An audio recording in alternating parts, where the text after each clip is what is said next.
So, welcome everybody. This is pain and the brain. So, I'm going to be looking tonight at the way in which our brains generate pain and helping us to understand a little bit about how and why our brains are involved in the processing of pain. So, for those of you who don't know me, my name is Deborah, and I'm a various different types of practitioner. I do naturopathic health coaching. I teach mindfulness. I'm an eye movement trauma therapist, but I also am a hypnotherapist. And my particular interest in hypnotherapy is pain management. And that's why I did my training in hypnotherapy so that I could help people specifically with pain.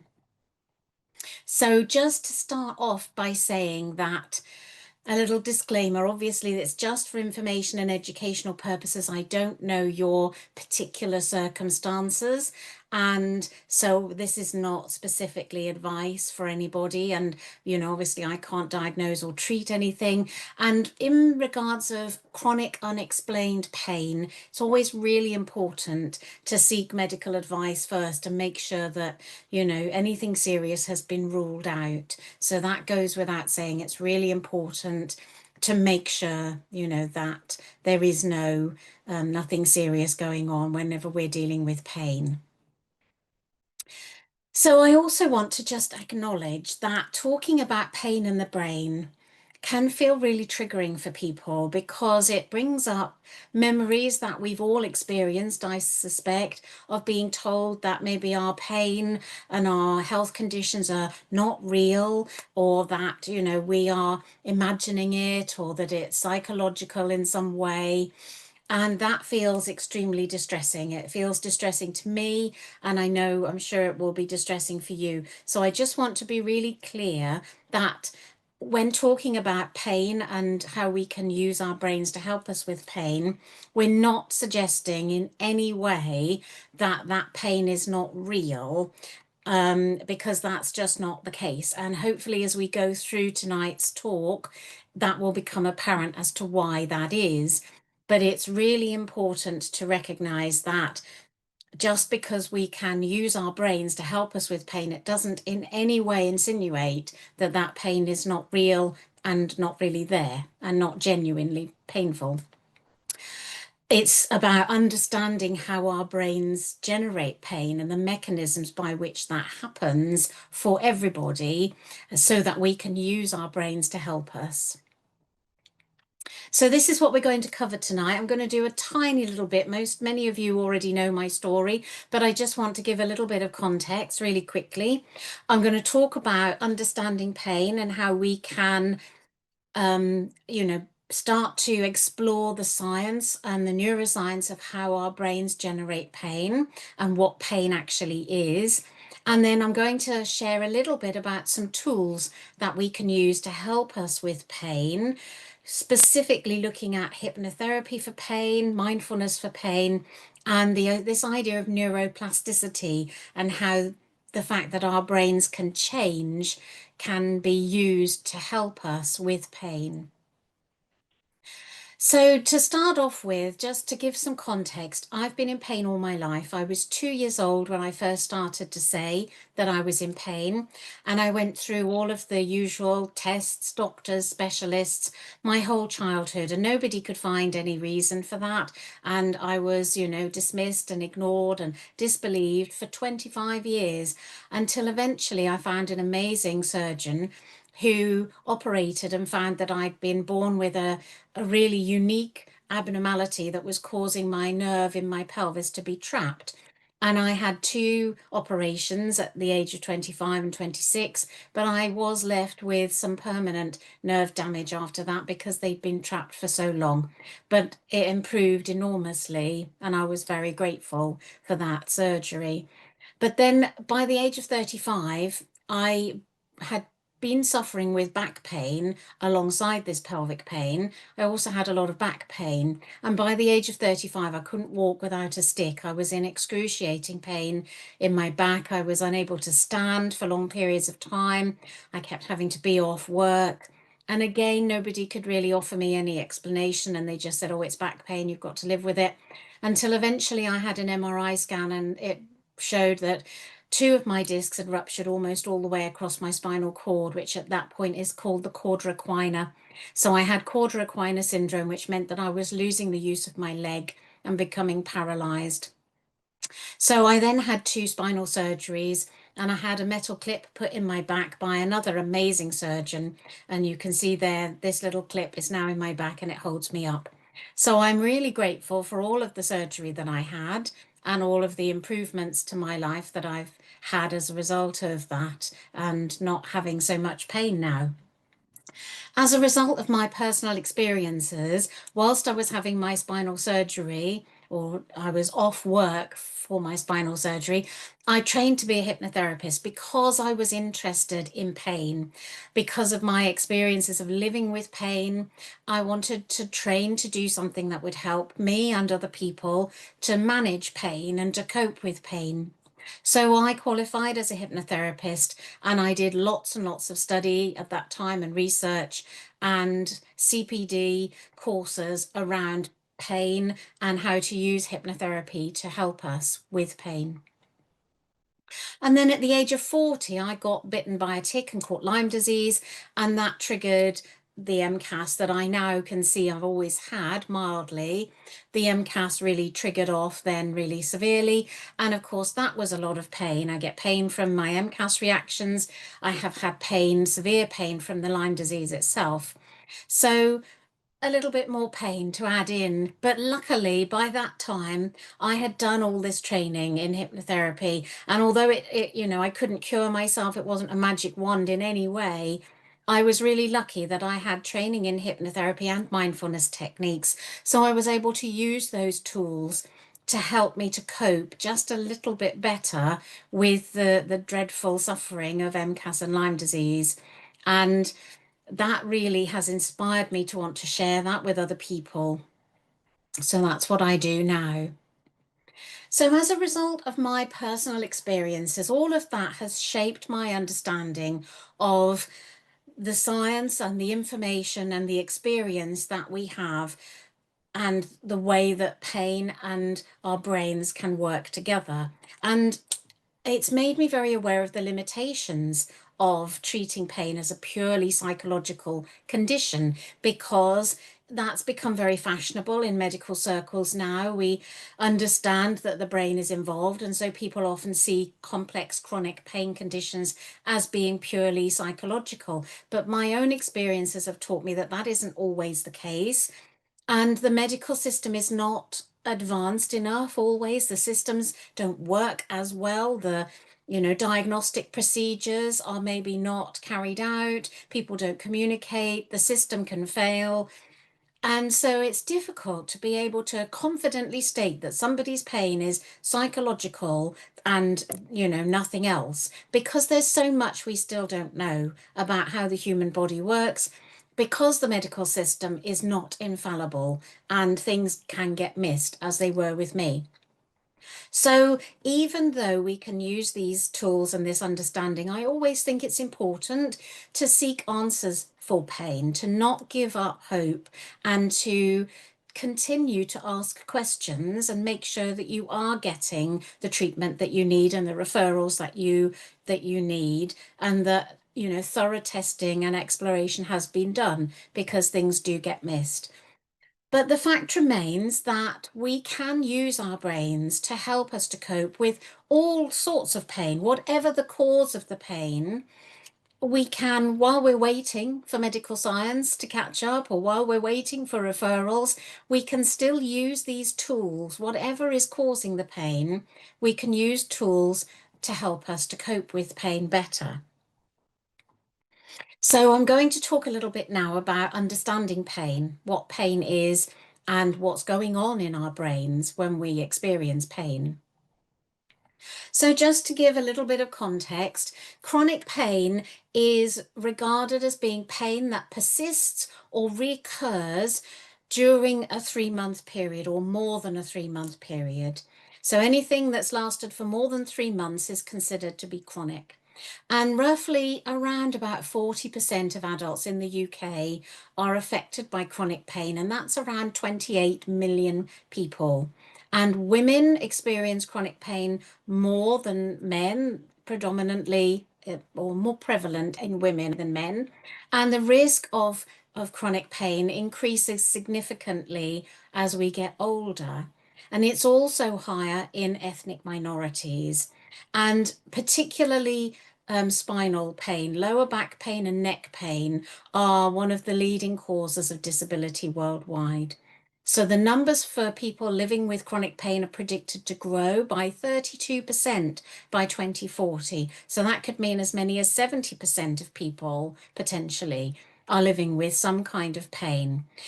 And severe pain that prevents people from doing their day-to-day activities affects 1 in 8 adults in England. And about 41% of people in pain clinics have been prevented from working by their pain or have had to reduce their working hours in some way. So it's a really significant problem. It's problematic for many, many reasons, and it impacts on people's lives really significantly.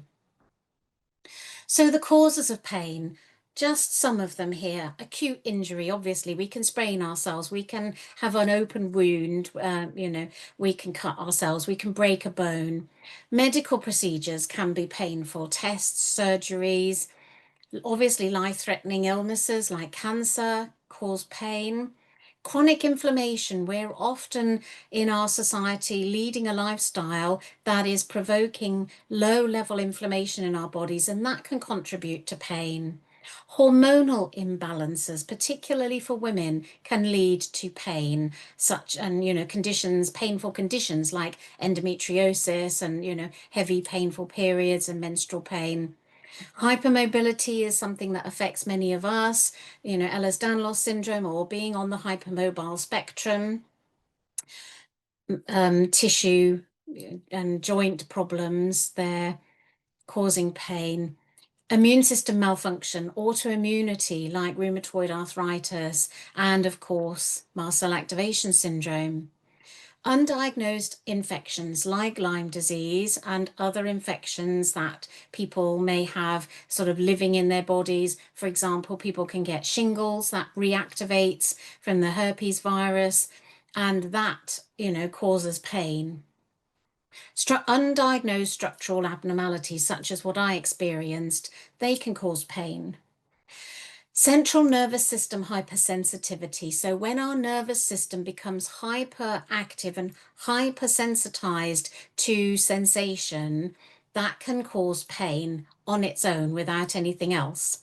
The limbic brain, the part of our brain that is the sort of more primitive part of the brain, that can become hypersensitized and again begin to signal danger and cause pain. And this idea of neuroplasticity, the fact that the brain can learn, so the brain can learn pain signals in the same way that it can learn anything else. So these are ways in which our brain can be generating pain.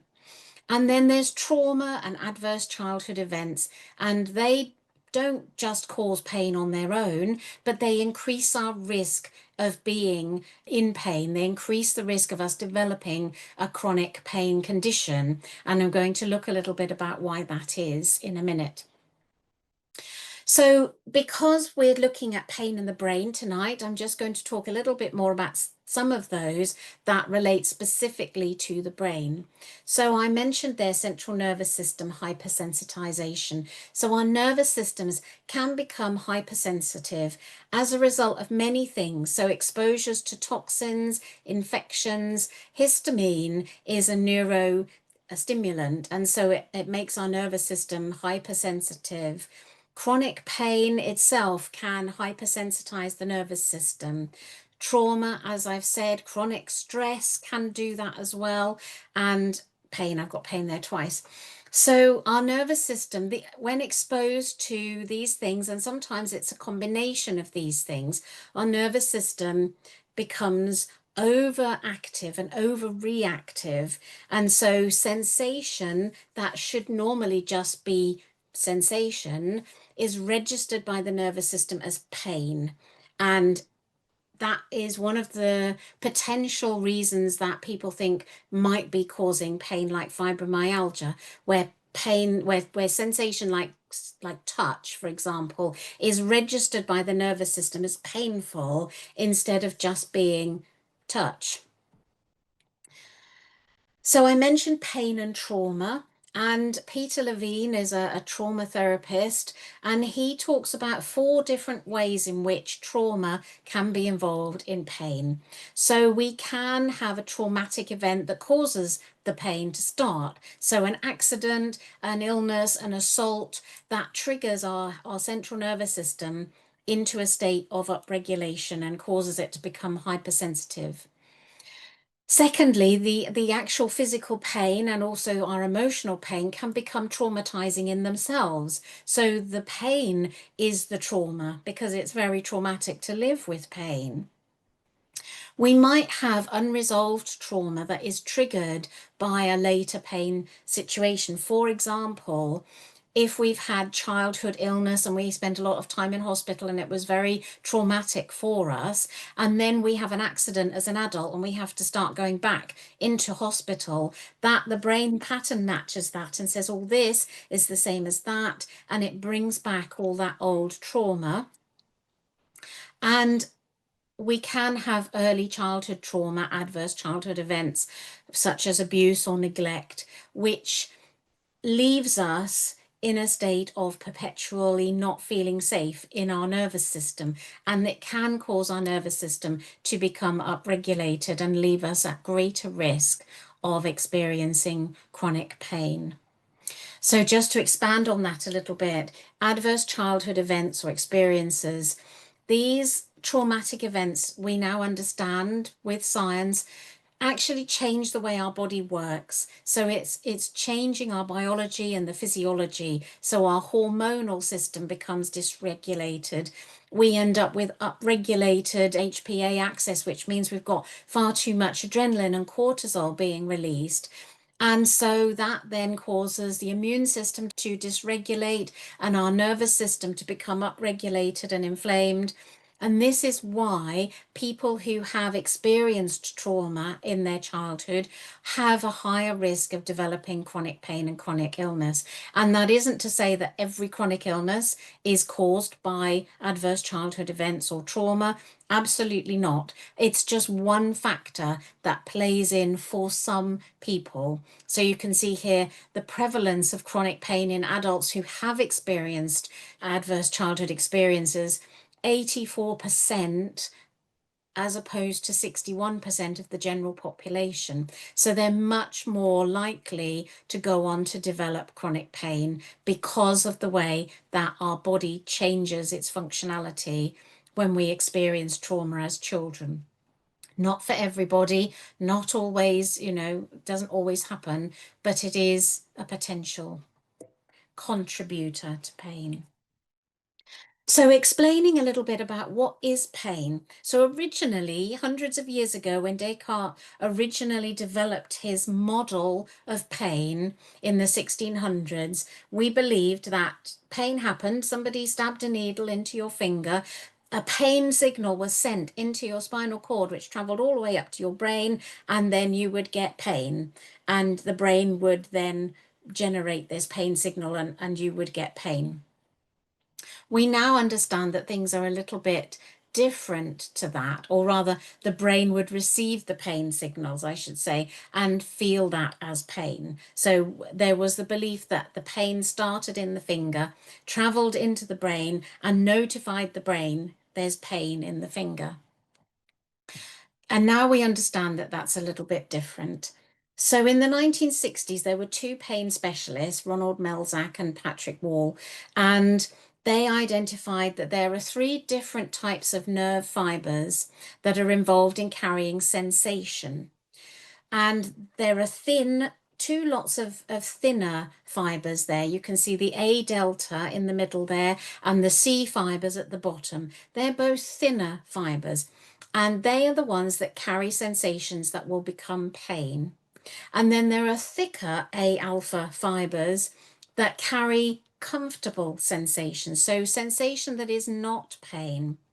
So the thinner fibers are thinner and they don't have any myelin sheath. So they don't have this fatty layer around them that helps the signals to go faster. So the signals for pain actually travel slowly. Whereas the thicker A-alpha fibers have the myelin sheath, which enables the signals to travel much quicker. And so comfortable sensations actually travel faster. And this, it might seem a little bit perverse and a little bit odd that it should work like that, but it's actually a survival mechanism, because if we've got to run away from a saber-toothed tiger that's attacked us, it's much more important that we can feel the sensation of our legs running and our feet touching the ground than it is for us to be able to feel the pain of any wound that we might have. So that's why it's designed like that.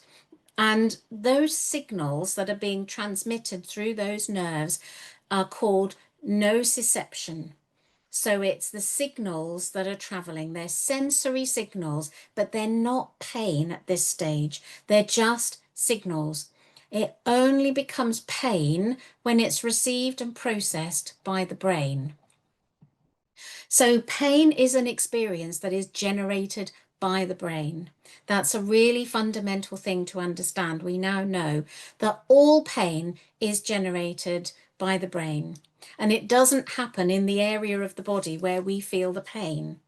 So for example, in carrying on that same analogy, our peripheral nerves in the finger, we get stabbed, those nociception signals are transported into the brain, and then the brain makes sense of that and decides whether or not it's going to generate a pain signal. And this means that all pain is equally real and equally valid.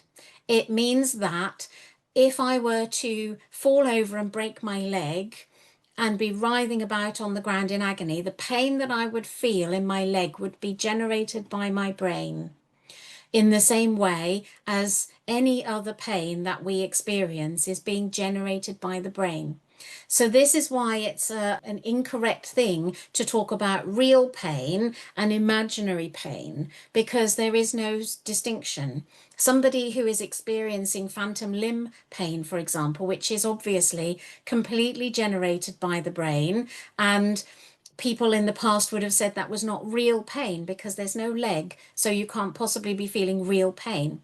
Their pain is just the same. It manifests to them in exactly the same way as if somebody had broken their leg, because the pain signals that are being generated are coming from the brain in both cases. So there's no difference.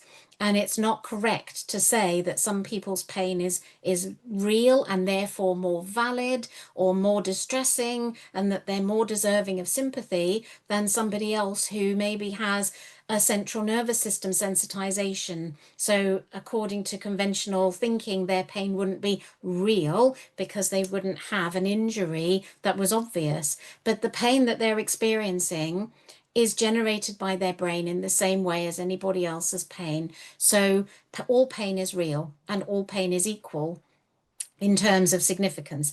Obviously, there are different gradations of pain. Some pain is worse and some pain is less. Some people feel pain in different strengths, and the pain, changes. It can be different types of pain.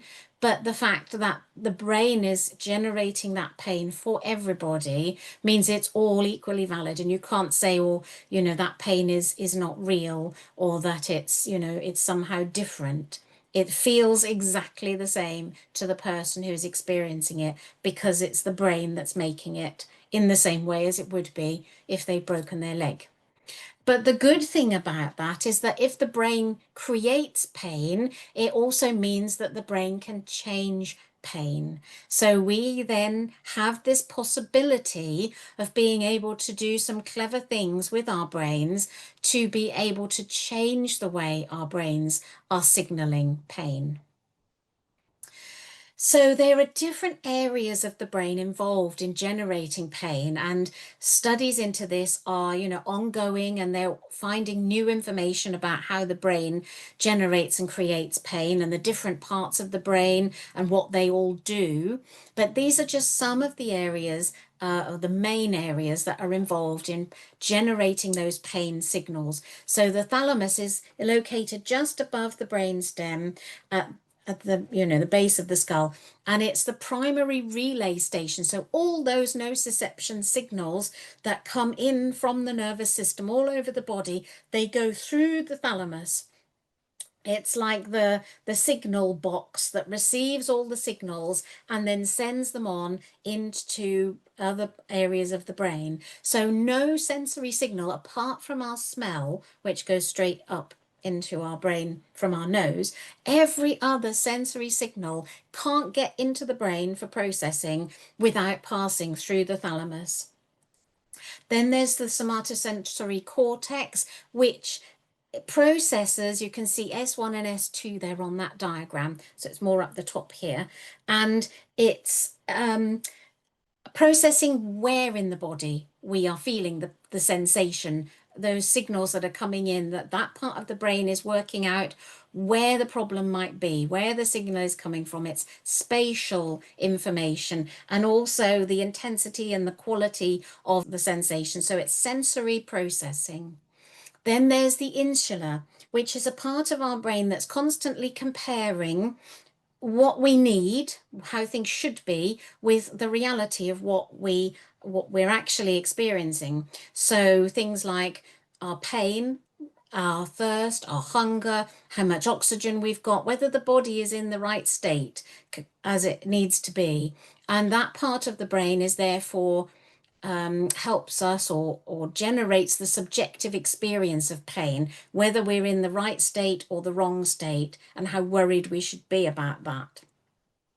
The anterior cingulate cortex, there the ACC towards the front there, for the front middle, that is part of our limbic brain. So it's part of our emotional brain, and it helps us to work out or gives us the emotional context of pain and whether or not we need to take action. So it's that kind of being worried about pain, being a bit frightened about the pain and thinking, oh gosh, I need to do something about this.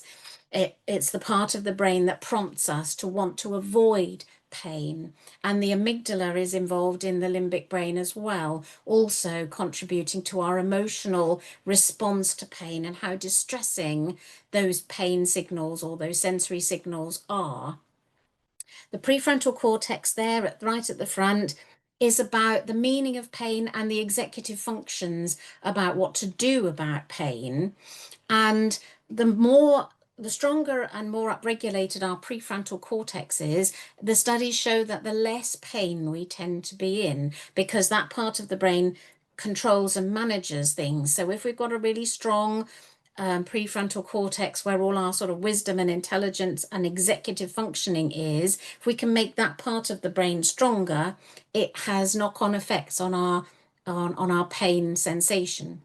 And then finally, there's the PAG, periaqueductal gray part of the brain, and the brain stem itself, which is involved in inhibiting pain and modulating pain. And yeah, that's where the signals come in. So pain is a really subjective experience because of this. So it's not that you stab your finger and you get this pain and there's kind of some kind of scale in the brain that goes, oh, this is a stab of the finger, so this is how much pain I'm going to generate. And if I've broken my leg, there's a scale up here that says this is leg break pain, and I'm going to generate the leg break level of pain. It doesn't work like that. All of these different parts of the brain are assessing those nociception signals that are coming in through the nerves all the time and thinking, how much pain should I generate? How serious is this?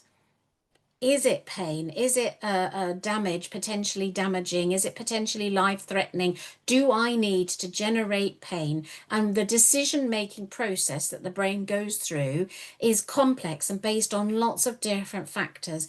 So it depends how upregulated our central nervous system is and how sensitive our system is, how sensitive our limbic brain is, how much danger we perceive we're in, how safe we feel.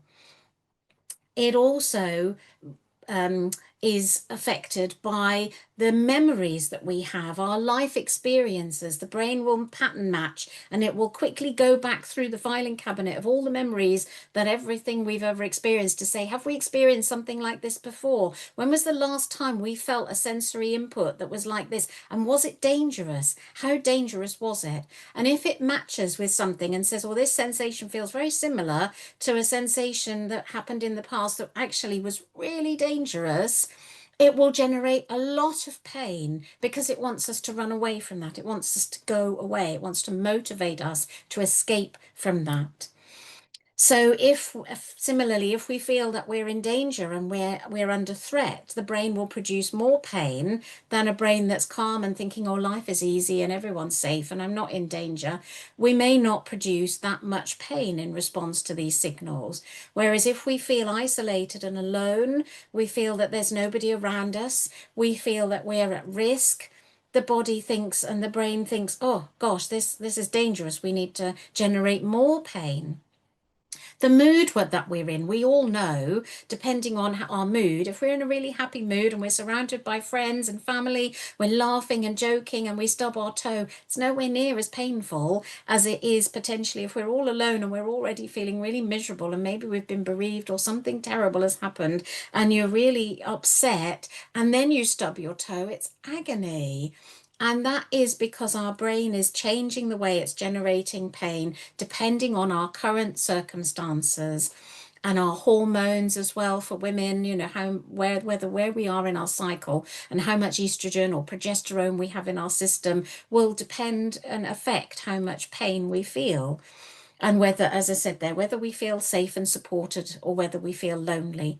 And Dr. Lorimer Moseley does a lot of really interesting and quite funny videos on YouTube where he explains this in really good detail and goes into all of the brain science around it. And it's really interesting. If you're interested in this, I'd recommend that you look him up on YouTube and watch some of his videos because they're quite enlightening about how the brain makes a decision each time this sensory input comes in. It needn't be pain, who knows? But when it reaches the brain does all this stuff, all these different parts of the brain light up and make a decision. I think we're at risk and this is quite serious, so I'm going to generate a lot of pain. Or no, I don't think this is really a problem. I'm not going to bother. And that's what happens. And it means that sometimes people can injure themselves and not actually feel any pain.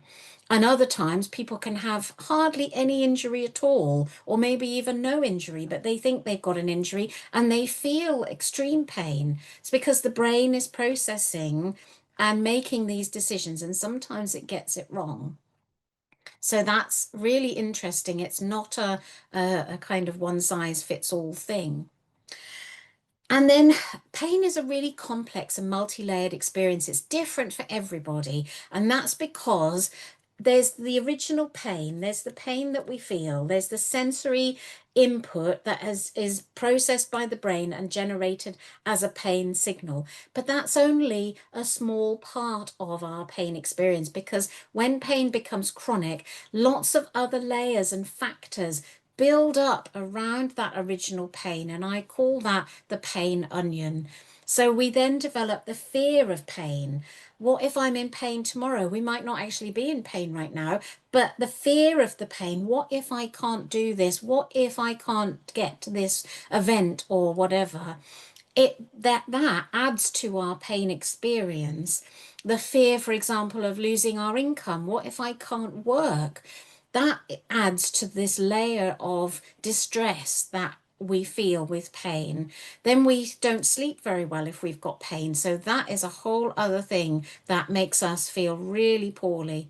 Sometimes our relationships are damaged by the pain that we're in. We become maybe isolated from people because we can't go out. So there's another whole layer there of distress that we feel as a result of the pain. Maybe we become anxious and we feel, that emotional distress at the pain. It's really natural when we're in pain. Our body's natural survival instinct is to brace our muscles around the pain to try and hold it still. And that's really helpful if we've broken our leg. The muscles try and hold the leg still. But it's not very helpful if we've got some kind of chronic pain condition or ongoing pain condition that can't be helped by muscle spasm. We end up with muscle spasm as well. So that's an additional layer of pain that goes on top of the original pain. We then feel, unsurprisingly, quite miserable, and our mood can be depressed and low. Sometimes we feel anger or frustration about our situation and the pain that we're in, and that adds another layer of distress. We can sometimes struggle with our self-esteem and our feelings of self-worth, particularly if our pain prevents us from doing things that are important to us, or doing things that we feel we need to do for other people that maybe we can't do anymore. It affects our ability to be a good parent or a good partner, or just be able to work or to live life. We compare ourselves with other people who don't have pain, and it affects our ability to feel good about ourselves. So that's another layer of emotional pain that builds up around the pain. It can change our identity. We feel as though we're not the same person anymore. We're not the person that we want to be in life. And that's really painful in itself. And then we sometimes struggle to move. We can't do exercises anymore. We can't do sport. It hurts. Movement becomes problematic. We don't know how to move safely. And that then adds another layer of pain because our muscles go into spasm or become weak. And that causes problems. It prevents our joints from working properly, so then we can develop joint pain. So there's all these different knock-on consequences that build up over time, and the longer that we're in pain, the more layers of that onion are there. And so whenever we're thinking about pain, it's not just as simple as a sensory input that comes into the body and goes to the brain. It's far, far more complex, and everybody's pain is made up of different layers of their experience of pain. And if we want to try and help ourselves or help other people with pain, we need to look at all of these layers and how can we peel some of these layers back for this person so they're not having to experience the full onion, if you like, of their experience. So now I'm going to look a little bit at some of the tools that we can use with this knowledge. Now we understand a little bit more about what pain is, what's happening, and what the brain is doing in order to generate pain. We can start to look at some of the tools that we can use. So there's lots of tools people use to help themselves with pain, and the medical model uses to help people with pain. Pain medications, paracetamol, things like that that get prescribed to people. Physiotherapy, particularly if we've got hypermobility, that can be really helpful for helping us to manage pain and look after our joints properly so that they work as well as they can. Exercise, again, for in the right way with the right support that's tailored to your condition specifically, can really help with pain in the long term, although it can be tricky to get going with that, and we need help and support to do that.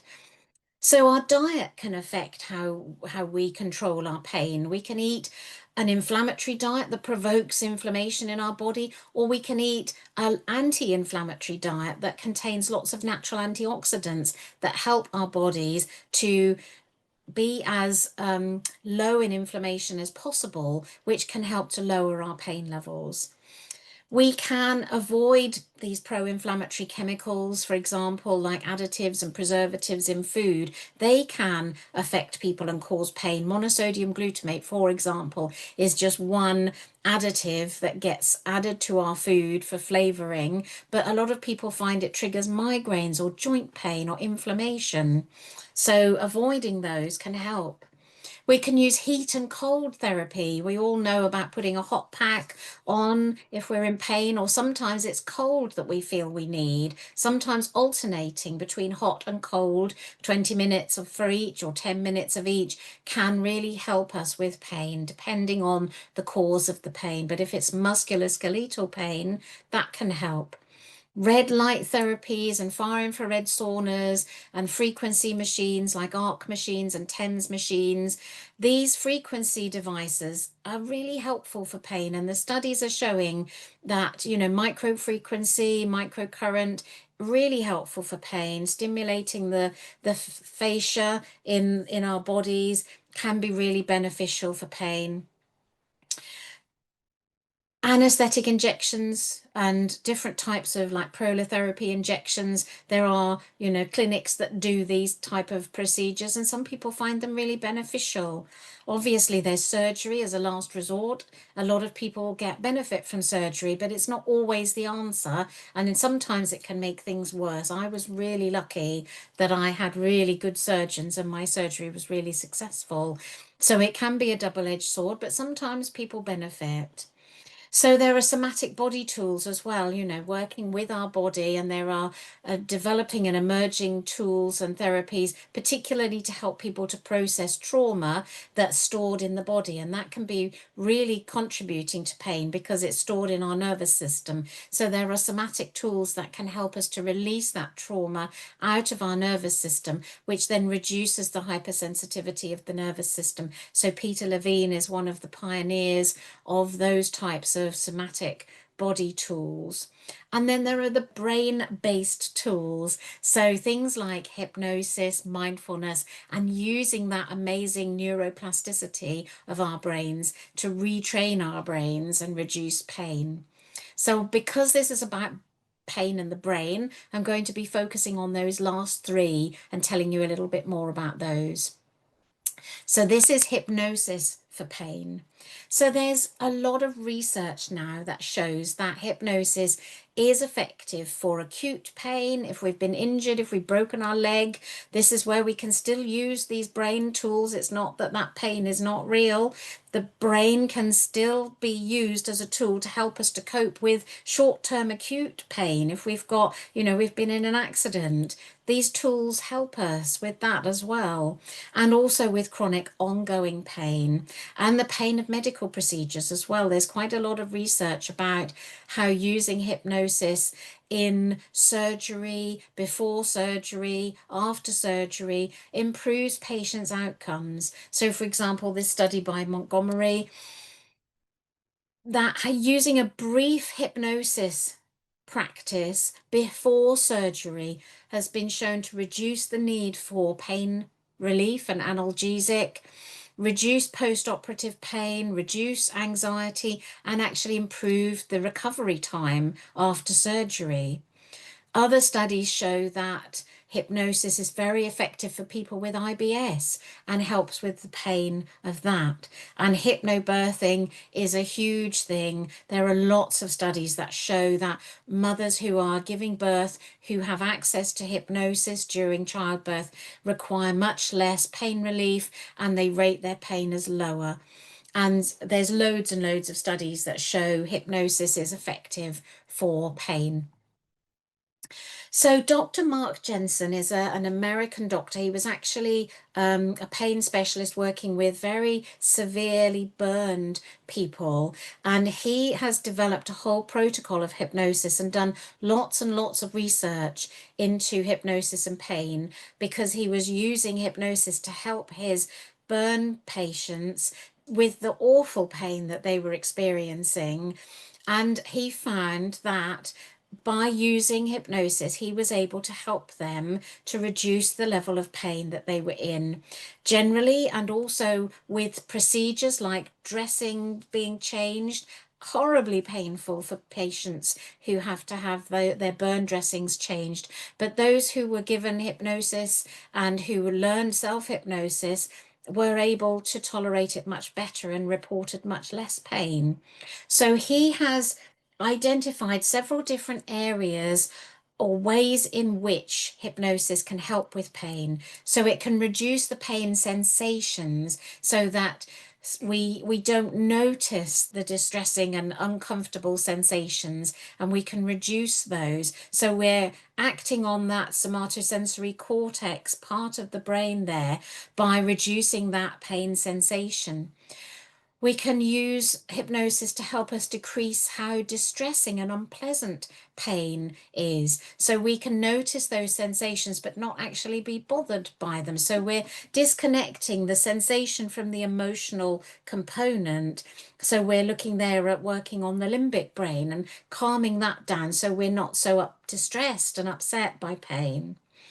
We can do something called sensory substitution, which is a big area of work within hypnosis where we can substitute more comfortable sensations or even analgesic sensations or cold sensations of our hand being numbed by the cold, and we can then transfer that to the area of discomfort. So we turn the sensations from being painful into being more comfortable. And hypnosis also helps us to relax deeply. So that then helps with that muscle pain that we sometimes develop. If that's a layer of our onion, hypnosis can help us to relax those muscles. And again, with sleep, if we're struggling with sleep, hypnosis can help to improve quality of sleep. And also, there's really interesting studies showing that hypnosis can reduce mast cell activity, reduce allergies, and decrease inflammatory markers like cortisol and TNF alpha receptor 2, which is a pro-inflammatory marker, since cytokine in the body. Those get reduced during hypnosis. So that inflammation picture can be reduced, which again, in turn, reduces pain. So studies showing a lot of these different effects of hypnosis, that we can work with hypnosis in lots of different ways to reduce pain sensations. So I'm going to talk a little bit now, and we can have a little go, if you like, at sensory substitution. So you'll probably remember this diagram from earlier where I talked about Melzack and Wall identifying these three different types of nerves, and those are the thick fibers that carry the comfortable sensations that are non-painful, that travel fast, and the two thinner nerves that transport the sensations that are pain sensations that travel more slowly. So they also, as part of their work, identified a part of the spinal cord called the dorsal horn, and they realized that all of these different nerve fibers entered the spinal column, the spinal cord, through the dorsal horn, which you can see in that diagram there. It's a very tiny little area. And they named that the pain gate because all of those sensations have to go through that little dorsal horn area. And the interesting thing is that, of course, the faster traveling, comfortable signals get there first. And there's only so much room. It's only so many nerve fibers that can get through that dorsal horn and nerve signals that can get through it at any one time. So if you've got a comfortable signal that's traveling fast, it gets there first and takes up all the room. So the slower traveling pain signals can't get through, or fewer of them can get through. And we all do this instinctively. If you were to bang your funny bone, you would go like that and you would rub it really hard instinctively. We do that just because we know to do that. But what we're actually doing there is generating a comfortable signal of rubbing, which gets to the dorsal horn first and blocks the pain signals so that the pain from the banging of the arm can't get through. And that's why when you rub your arm or your leg or wherever you've got an injury, it reduces the pain that you can feel there and interferes with that pain sensation because you're blocking it with a more comfortable sensation. It's like sensory substitution. And like you're jamming the radio waves, if you like. And it's the same principle that of the TENS machine. So Melzack and Wall actually then went on to develop a TENS machine. They invented the TENS machine as a result of that, because they then realized that if they could generate non-painful sensations to get to the dorsal horn, the pain wouldn't get through. And the interesting thing is that we can do this with our brains as well. And we can practice this. Now, this is something that does take a little bit of practice. So if you don't get it straight away, don't worry. But we can just imagine with our brains and focus our attention on the sensation of comfort and use that to block the sensation of discomfort. So if you want to, we can do a little exercise now. You can maybe just, if it feels okay and you want to take part, you don't have to, you can just maybe close your eyes if you want to, and just scan your body for a part of your body that feels comfortable. And I realize that for some people that might be tricky, but it might just be that it's your little fingernail or your left earlobe or the tip of your nose or the top of your head. Or it might be that your left arm or your right leg or some part of your body. For me, it's my left foot I tend to go to. And remembering that comfort is really an absence of sensation. So we really have to look for it because the brain doesn't notice it ordinarily. So we have to connect into it and search for that absence of sensation. And just spend a few moments when you find that body part, just really connecting into it and observing, what does comfort feel like there? See if you can make that sensation really strong. Build it up. Really get curious about what can you feel in that comfortable part of your body. Is it an absolutely absence of sensation? Is there no sensation there at all? Or is it slightly warm? Is there a little bit of tingling? Or is it just no sensation? Just see if you can really explore that with your mind and get really inside that part and feel how it feels. And sometimes that can be tricky, so don't, worry if you're struggling a bit. Just explore this, keep an open mind, be curious. Just see, what does it feel like? What does comfort feel like?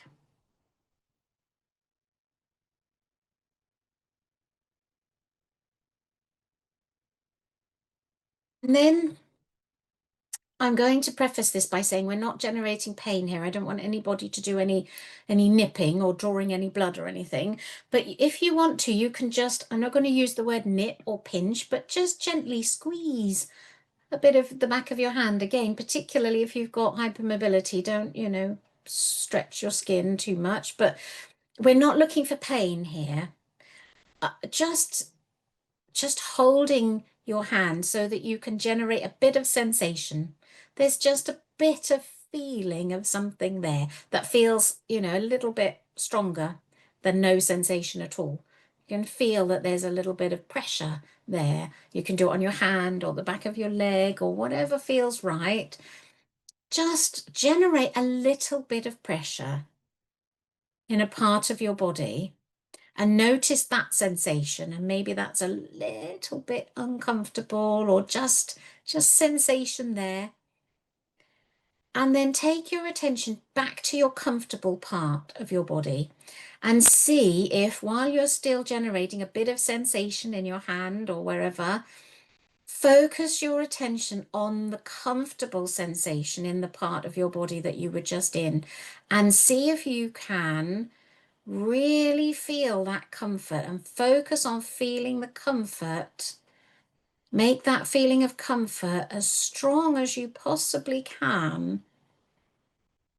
And notice what happens to the sensation of squeezing in your hand. Is it as strong? Does it fluctuate a little bit? Is it maybe not as uncomfortable as it was when you first started to squeeze? Just play about with that a little bit and just notice if, just by taking your attention into that area of comfort, and focusing all of your attention on the sensation of comfort, you can possibly block those more uncomfortable sensations that you're generating by squeezing your hand. Just see. And it can take a little bit of practice. This is one that I really recommend you practice. It's always good to have a comfortable area of your body ready and primed so that if you do experience some pain, you know where your comfortable area is. And the more often you go there and absorb that feeling of comfort and get used to that feeling of comfort and make it stronger, the easier it is when you have a pain, if you bang your funny bone or you stub your toe or you have a bad flare and you're in some distress, the easier it is for your brain to go to that comfortable place and generate that comfortable sensation. And it makes it a little bit easier. That comfortable sensation becomes stronger and more powerful so that it then is more likely for it to block some of the sensory input of the pain. So as one to practice, find your comfortable place and practice with it and just see. I'd love to know in the chat at the end of the talk. I can't see the chat at the moment, but pop it in and I'll have a look at the end as to whether you noticed anything. If any of you were able to do a little bit of that sensory substitution and play around, you've just blocked your own pain gate by sending in comfort and stopping those feelings of discomfort from going in. Interesting. So now I'm going to talk about mindfulness for pain. And again, there's lots of really good information now coming out that mindfulness can help us with pain too. So what is mindfulness? Huge question that I'm going to try and answer in just this one slide. Very briefly, it's the definition, or the one that I tend to use, the act of becoming aware of your present moment experience and then welcoming whatever you find there with a kind and open heart. Now, when we live with pain, that can be tricky. It sounds so simple, but I teach a whole course on this because it's hard. Because when you become aware of your experience and your experience is distressing and it's painful, it's really hard to welcome that with a kind and open heart. But the more we can practice doing that, the more we can play around with that and learn different ways of connecting into our present moment experience, the more we can step out of our autopilot mind and our minds that are busy constantly. And again, all of those parts of the brain that generate pain firing up and being activated all the time, the more we can step out of that just for a few seconds and calm our brains by being fully present in our minds and our bodies, the better able we are to regulate our sensory inputs and to change the way our brain is experiencing and generating pain. So we're moving out of that doing mode where we're constantly busy all the time and into a state of being where we're just present with ourselves and our bodies and whatever is there in the present moment. And we bring in lots of attitudes that help us with mindfulness, like non-judgment and being accepting of what's happening in the moment. And that doesn't mean accepting it forever. That just means right now in this moment, I don't need to fight this, can just allow it to be there. Trusting that things will improve, that we have what we need within us to cope with things, being grateful, being compassionate to ourselves, being kind to ourselves. Lots of different qualities that we learn to use as part of our mindfulness practice. And studies are showing now that this changes the way our nervous system is working, the way our brains are working, and helps us with pain. And as I say, there's lots of studies now, and this is one of them that I found particularly interesting. And again, this goes to show people say, oh, I haven't got time for all of this. Got to spend hours and hours sitting, meditating and humming or whatever you have to do. I just don't have the energy for that. So this study was done on people who practiced mindfulness for 20 minutes a day for 4 days. That's all. And during that time, they found after they did brain scans, that the thalamus, if you remember that part of the brain that all the sensory signals have to go through, had been downregulated and disengaged. So when that happens, the thalamus is the part of the brain that every sensory input, apart from the smell, has to go through. So if that's not open, then the sensory input can't get into the brain. So that is one of the ways in which mindfulness downregulates pain experience. The primary somatosensory cortex, that part of the brain that helps us to locate the pain and to understand the pain sensations, that was downregulated so that we experienced less intensity of pain as a result of that. The amygdala, which I mentioned earlier, the limbic part of the brain, or part of the limbic brain, that is particularly associated with the emotional component of pain and how distressing pain is for us. When we do mindfulness, a big part of the effect of mindfulness is that it downregulates the amygdala and calms the amygdala. So we're decoupling that emotion from the sensation so we can experience the pain, but it doesn't bother us and it's not upsetting. And then conversely, mindfulness upregulates activity in our prefrontal cortex. And studies show that, as I said earlier, the more active our prefrontal cortex is, the less pain we feel, because that prefrontal cortex is orchestrating the brain and making good decisions and not overreacting. And it can close the pain gate in the dorsal horn and limit the amount of sensory information that's coming into the brain. So mindfulness is doing all sorts of amazing things in our brain that can help with pain. And I've seen this with my clients. I teach them the mindfulness tools and they report that they feel their pain has decreased. I see it all the time and I do it myself as well.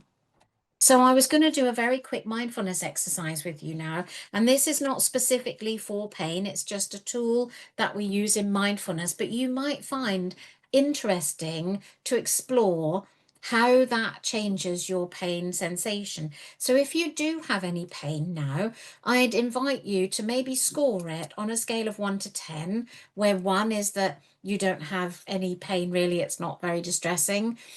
And 10 is that you've got a lot of pain and it's very distressing right now. If you happen to have some pain or discomfort, just see if you can give it a number where you feel it is now. Just have a little think about that. And then we're going to do this little mindfulness practice together. If it feels okay, again, you don't have to join in if you don't want to. So to begin with, I'm just going to invite you to get comfortable where you are in your seat. Maybe close your eyes if it feels okay. Again, you don't have to if you don't want to. You can just maybe let your eyes glaze over and relax. And maybe just take a few moments to just settle into your body. Maybe take a couple of nice deep breaths if it feels okay to do that. Maybe just sigh a couple of times. Just let yourself come into your body.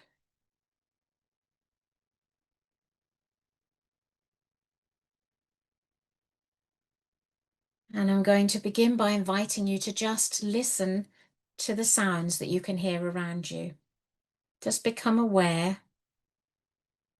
of what you can hear in your environment. And that might just be the sound of my voice. It might be silence that you're listening to.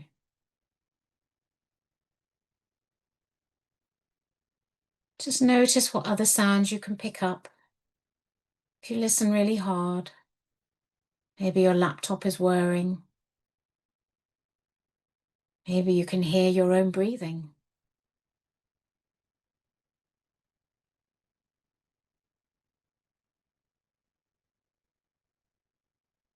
Maybe noticing if you can hear any sounds from slightly further away.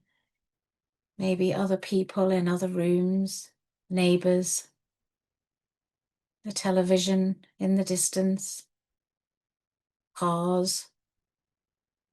Whatever you can hear, in your environment, just tune in to that sound and see if you can experience listening with your ears to that sensory input without making up any judgments or stories about the sound. Notice if your mind starts to say, oh, that's my neighbour and they're putting their bin out, or see if you can let go of the story that you associate with that sound and just instead just focus on the sound without any meaning. Just notice what it's like to use your ears and be able to hear.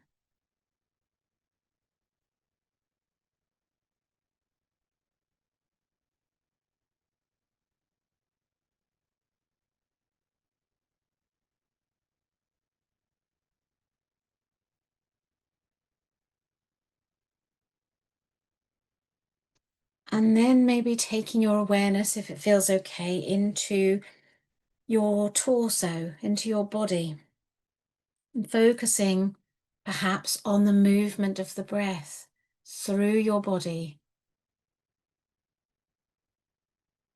It's noticing where you feel your breath moving in your body. How does your body move with each breath in, each breath out?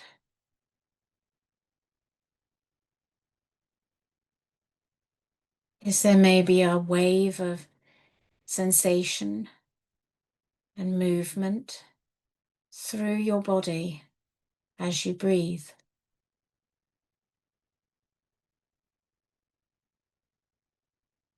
Again, just noticing that movement, seeing if you can stay with the movement of the breath in your body just for a few moments, letting go of any judgments or thoughts about that. There's no right or wrong, just allowing your body to breathe and watching the movement of the breath traveling through your body.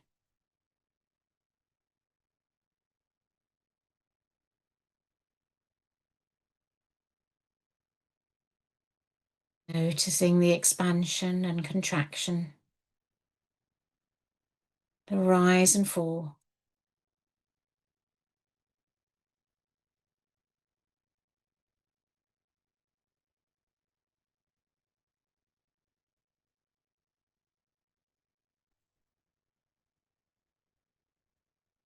And then finally, taking your awareness into the sensation of being in contact with another surface, which might be the backs of your legs or your hips resting on the chair beneath you. It might be your hands resting on your legs. Wherever you can feel the sensation of your body resting against another surface. Just find that place and take your attention into that area and allow your mind to rest there just for a few moments and explore what you find there, what the sensory experience of resting your body on another surface feels like.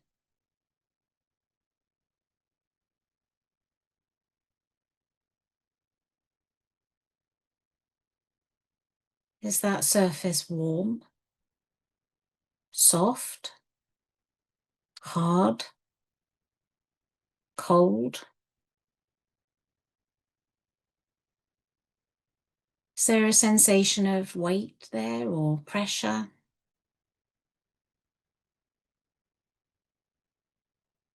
Get really curious as to what happens where you end and that surface begins. How can you tell the difference? Which bit is you and which bit is the surface? Really explore that sensation, all of that sensory input that you're receiving that we wouldn't normally notice.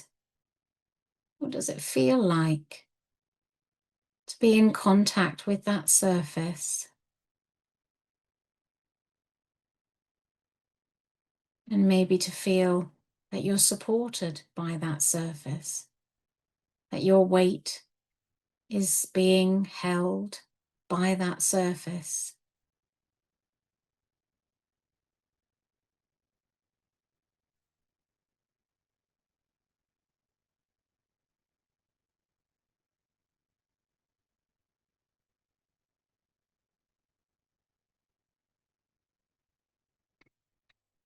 And then whenever you're ready, there's no hurry, take a few moments, maybe take a few nice deep breaths in and exhale them out. And allowing that exhale to just bring you back into the room and back into our shared space here. And maybe opening your eyes whenever you feel ready, if you've had them closed.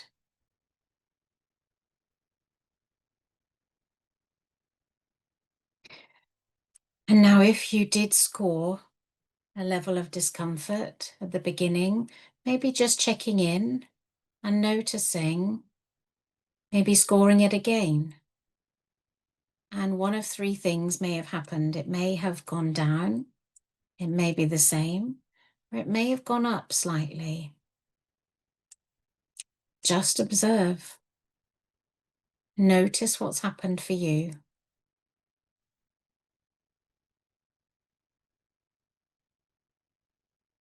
And again, feel free to pop in the chat. I'd be really interested to see at the end of the talk how people found that experience.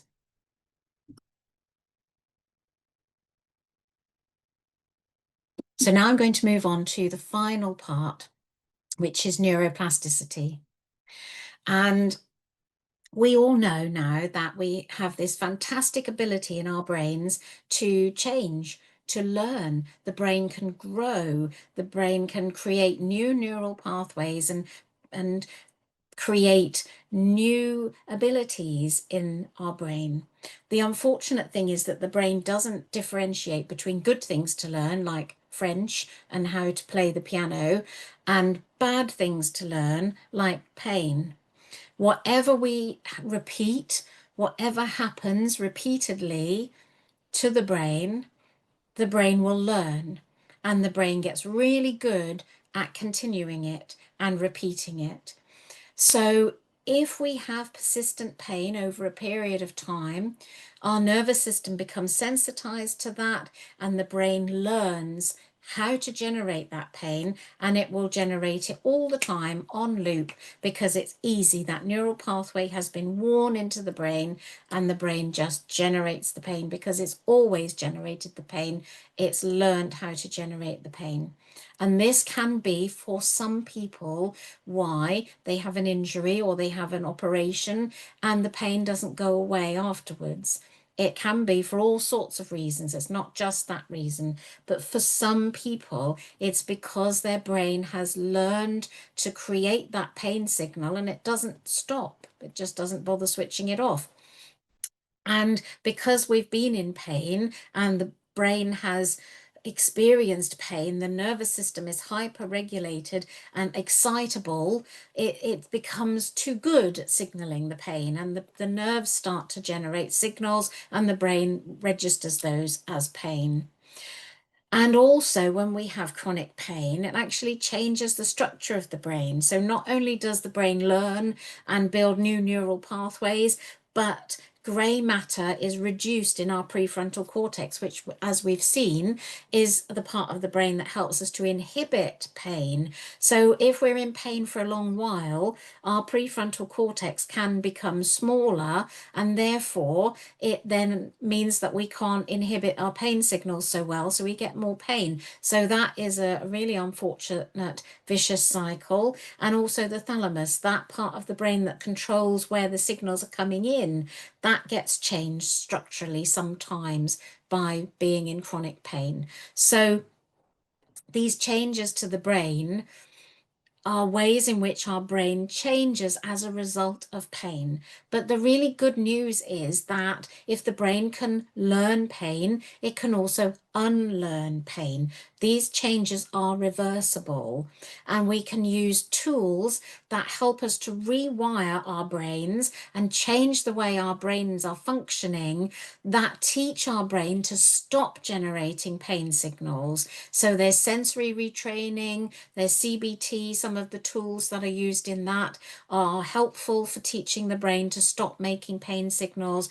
Brain retraining, brain rewiring, all of these different types of tools help our brain to change the other way, so that the brain downregulates those neural pathways and calms those pain signals down. So one of the things that happens when we experience pain, our limbic brain and our nervous system gets hyper aroused and we feel unsafe. We get constant signals of danger coming to us because the brain perceives those signals as danger, and we go into this state where we're hypersensitized. And we all have this negativity bias. It's a natural part of our survival mechanism that the brain is really interested in bad things and remembers bad things and worries about bad things and sees bad things because of survival, because it was important to be alert for saber-toothed tigers and things that were dangerous. And good things, well, they don't harm us, do they? So there's no point in taking any notice of rainbows and flowers and you know, something nice that happens. It's only important to focus on bad things. That's a survival mechanism that our brain has developed. But the trouble is, when we're in pain, it's very unhelpful because the brain hyper focuses on the pain sensations and makes them worse, and only sees bad things, and which then generates more danger signals, which then generates more pain. And we can get stuck in this loop of feeling unsafe, feeling pain, becoming hyper focused on the pain, seeing bad things everywhere, losing the ability to see the rainbows and the flowers, only seeing the pain, and everything is seen through this negative filter. So even good things, even happy things, are seen through this very negative filter, and we lose touch with the ability to feel good, to feel joy, to feel happy. And when we're in that state, we get stuck in the fight or flight. We're then releasing adrenaline and cortisol, which makes pain worse. We're producing inflammation, which makes pain worse. So we can really get stuck in this pain loop. And one of the effects of that is that we worry a lot about pain, which, don't get me wrong, is really normal. And, you know, we all do it. This is not demonizing this or criticizing. I worry about pain. Everybody worries about pain. We're designed to want to avoid pain. The trouble is, when we're in pain and then our brain starts to see pain and worry about pain and make everything about the pain, studies show that the more we worry about pain, the more those pain centers in the brain that we looked at on that brain diagram, they get upregulated and they start making more pain. So the more we worry about pain, the more we experience pain. And do you remember when we looked earlier about how pain is a contextualized experience? So the brain is deciding how much pain to generate and even whether to generate pain based on how much danger it perceives we're in. Well, if our thought patterns are very negative and we're stuck in that negative thought bias and we're in fight or flight and we perceive danger, then the brain is going to think, blimey, we must be under threat. I've got to generate even more pain to try and protect us. So we can get stuck in this pain cycle. And one of the most important tools that we can use is to balance that negativity and try and calm down the worrying part of our brain a little bit, to teach the brain that good things are happening too. It's not just pain, it's not just bad things. There are good things happening as well. And this is about duality, it's about balance. This is not the same as toxic positivity, where we just go, oh no, everything's fine, I'm not in pain, what pain? Pretend that it's not there. That's not helpful.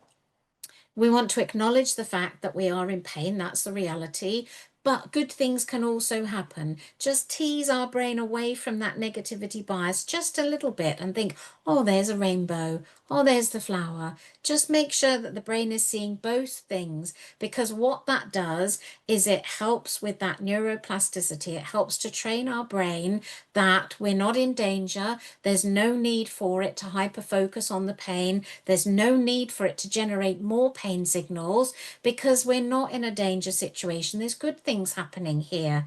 And when we feel good feelings like joy, we then release endorphins and other good chemicals instead of adrenaline and cortisol.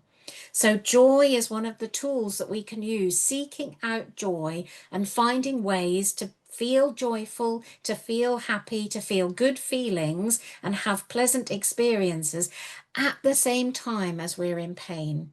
It's tricky, but we're not saying that the pain magically goes away and that suddenly all life is all rainbows.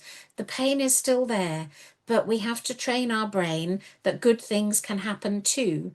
And we have to feel joy as well as pain, because it dials down that negativity bias, it calms down our pain circuits in the brain, and it releases natural painkillers, endorphins, dopamine, serotonin, all those good chemicals that make us feel better and changes our biology, which in turn then reduces inflammation, which can help reduce pain as well. So we can get into a positive cycle instead of a negative cycle. So it's just looking for opportunities to find joy, to feel joy, to have good things, noticing those glimmers, those moments where you see the sunlight bouncing off raindrops and you just think, oh, that's lovely. Instead of just ignoring it, going, oh, I'm in so much pain and I can't even look at that.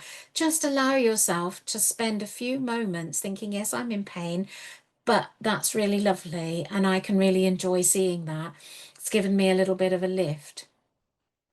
And it's also why it's really important to find ways to keep doing what you enjoy, even while you're in pain, finding ways to live a good life, a life that's meaningful to you, that brings you joy, that enables you to do some of your hobbies, even if they're adapted, even if they're different hobbies, even if it's a different life to what you expected, finding ways to still do things that matter to you. It matters. It's important because it actually changes the way the brain is working so that we can then maybe feel a little bit less pain. It might be that if we can make our brains feel safe and understand that they're safe and that good things are happening, it might be that it dials down the amount of pain that it's going to be producing. So the final point here comes from Dr. Peter Levine, and it's just to say that all of this is amazing and the brain is incredible, but the body has a lot to say as well. And we can't just work with the brain in isolation. When we work with pain, we have to work with the brain and the body. And quite often they become a bit dissociated. So we need to reconnect to our bodies as well. We have to connect with our bodies. Dr. Levine says we must involve the body. No one can heal without using the body. And we have to be able to get back into a state of regulation in our nervous system. And that means connecting with our bodies and becoming embodied. We must befriend the body and learn to trust it, even when it feels bad. We have to re-recruit the body to be on our side, and the body is actually an ally in our healing. It's not an enemy. So all of this is all well and good, and the brain is amazing, but don't forget the body. The two have to work together. We can't heal, we can't manage pain effectively without combining body tools as well as brain tools. So in summary, none of this magically makes pain go away. I wish that it did. I wish that there was a magic wand, but we can use this information to help us to improve our quality of life with whatever pain we're living with. We can improve our sleep. We can use these tools to help us improve our muscle relaxation to reduce our pain. We can calm down our nervous system. We can reduce that hypervigilance. We can rewire our brain and change our brains. We can downregulate those pain generating parts of the brain and upregulate that prefrontal cortex that helps us to control pain. And all of these tools can help to give us a sense of empowerment and a bit of the feeling that we're regaining a bit of control over the pain and it's not controlling us. So that is the end. These are my contact details. If you've got any questions, you can get in touch. You can find me on all these different platforms, and I will take a couple of questions. I think we're probably nearly at time.